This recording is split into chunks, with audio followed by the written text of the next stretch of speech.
Take my word for it. I live there. Come to Florida. Get pre-approved right now with my guy Michael Kotze. Call him at 561-441-2730. He's got Choice Mortgage and a great real estate team. Get pre-approved right now. Michael Kotze, 561-441-2730. Buy in Florida right now. Don't wait. Save money on state taxes. Make your move today with Choice Mortgage. Trust me, Florida is waiting. This guy's so good, he did my commercials in Florida too. Mike Kotze, 561-441-2730. A ride.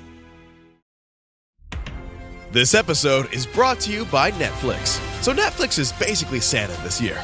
2 NFL games on Christmas Day, streaming live. At 1 p.m. Eastern, it's Cowboys, Commanders. Then at 4:30, you've got Lions, Vikings. Midwest football, playoff stakes, and probably some snow. Watching holiday football is a tradition the whole family can enjoy. Open some gifts, grab some food, settle in, and watch NFL Live on Netflix this Christmas Day. Sunday morning. With us today is Gary Krupp. He's an American businessman and a philanthropist, and he's president of the Pave the Way Foundation that bridges the gap between all religions in the world. And Gary Krupp, we know each other for many years. We're friends for many, many years. The first time I've heard you have real concerns about things that are going on in our country, in the world. Sunday morning, give us, all our listeners, your concerns. Well, thanks, John, for having me on. I very much appreciate it. And as you know, since you're on our board of directors for Pave the Way, is that we deal with issues, obstacles, and problems between the major religions of the world, and we deal with the heads of all the religions. And consequently, we've had a wonderful relationship with the Muslim world as well.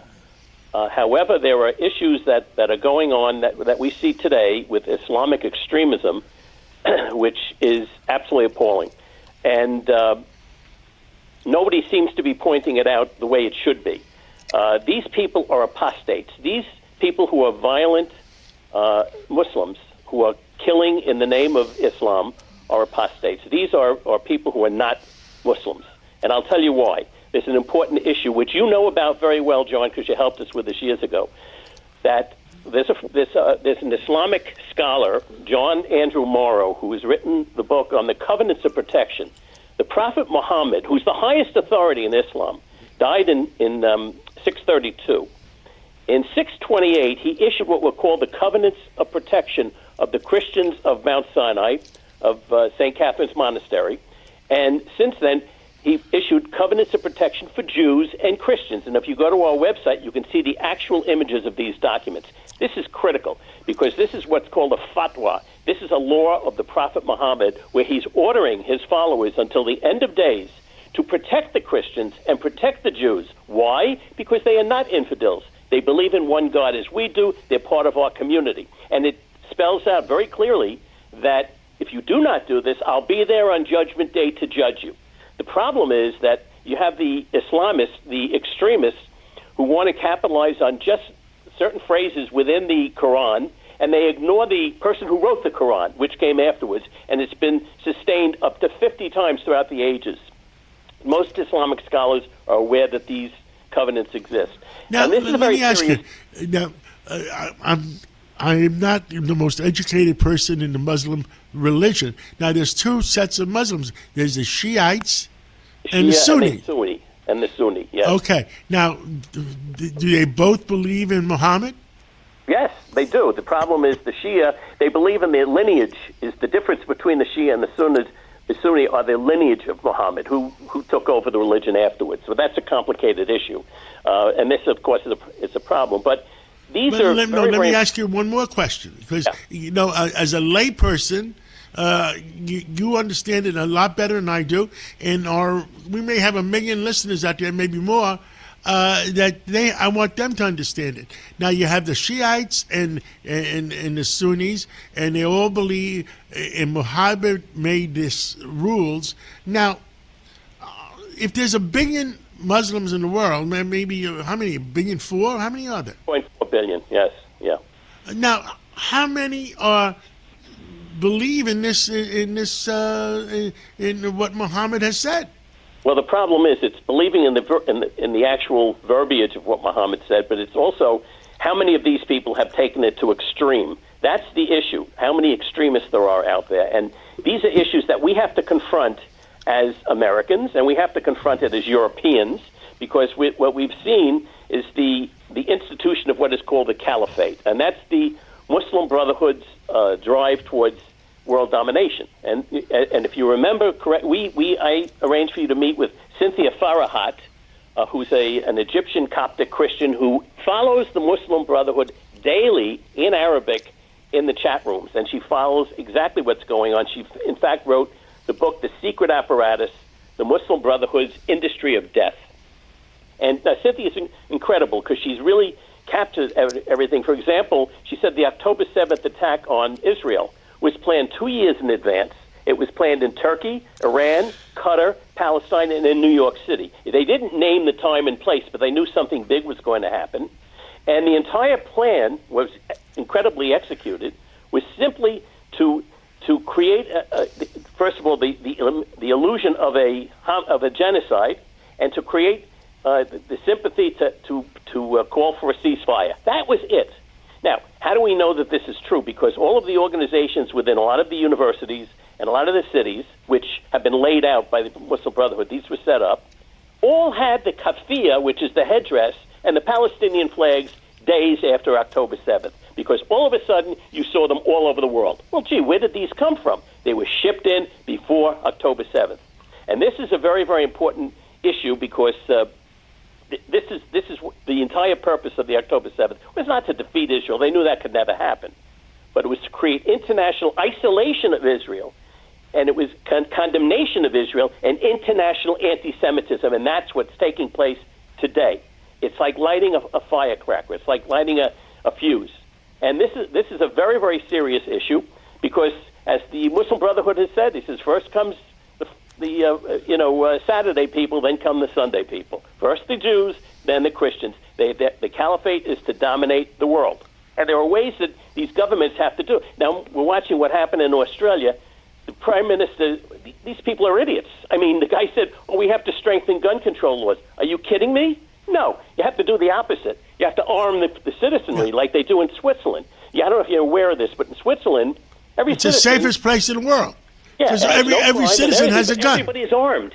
The government supplies the arms and the ammunition and the training. That's what it is. You don't take guns away from them. When you create these laws, all you're doing is taking guns away from the good people who follow the laws. The bad people are still going to have guns. And this is a very serious... Now, you're being an educated person, and you have a lot of input. You work very closely with the Catholic Church. You work very closely with the Muslims. You work very closely with everybody. But the Israelis as well, and the Palestinians. And the Israelis. And yes. What percentage of the Muslims are of a radical function versus a peaceful function? This is the issue. That's a hard number that's hard to quantify, but I can give you an example. Cynthia Farahat, as I mentioned, wrote this book, and she's got podcasts and so on.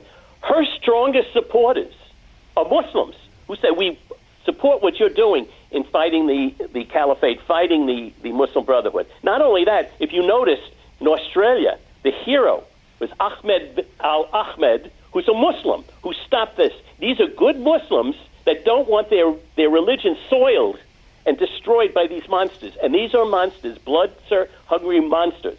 And these have to be dealt with. Our government, the United States government, has to do it, and the Europeans. I mean, what's going on in Europe is outrageous. England, France, Germany, and Sweden, Denmark. The only place that you're safe in Europe today, if you're a Christian, is Poland, Hungary, and Romania. Why? Because they did not let these migrants in. The problem has been the definition of migrant. They haven't defined. Migrant is a poor indigent person who's seeking a better life. That's the proper definition. But when you have people that have capitalized on these immigration programs to actually invade a country, that's what you have. Now, we have the same thing example. We see what's happening in Minnesota. You have a large population of Somalis that were there, and guess what happens? They vote in a Somali. The same thing with the Palestinians, which were put in there intentionally. We have these people in our government now, and it's slowly... We only have a minute left. Go Tell ahead. me bottom line. What do you want to, what do you want, message you want to get through? The message is the governments must wake up. They have to say, for example, it's illegal to pray in public in Central Park and in streets. You cannot do it. If you do it, you're subject to arrest. And if you're subject to arrest, you're subject to deportation. All of these things have to be done. The government has to be active to stop this encroachment. And this is a serious issue. The governments have to wake up. In England, I mentioned, there was a woman standing in front of an abortion clinic with her eyes closed, and she was arrested for praying. That's unbelievable. You have no freedom of speech in England. You post something online, you are arrested. That's what they do. They don't arrest the grooming squads of Pakistani men that rape British girls. They don't do that, but they arrest people who are praying or protesting the takeover of their country. And the problem is these people are going to have to wake up before it's too late. And it is these days. This is happening. It's happening now, and it's happening quickly. Gary Krupp, thank you so much for the information. Let's digest it, and we'll have you on again real soon for the next follow-up. Thank you, John. Happy Sunday. Listen to this podcast now on the Red Apple Podcast Network. The Idea Gen Global Podcast with George Safakis. I'm George Safakis. In a world overflowing with noise, there is one forum where the world's smartest voices connect, where visionaries sit at the same table as innovators, and great minds don't just talk, they act. Download all of Red Apple Media's podcasts right now through your favorite podcast platform.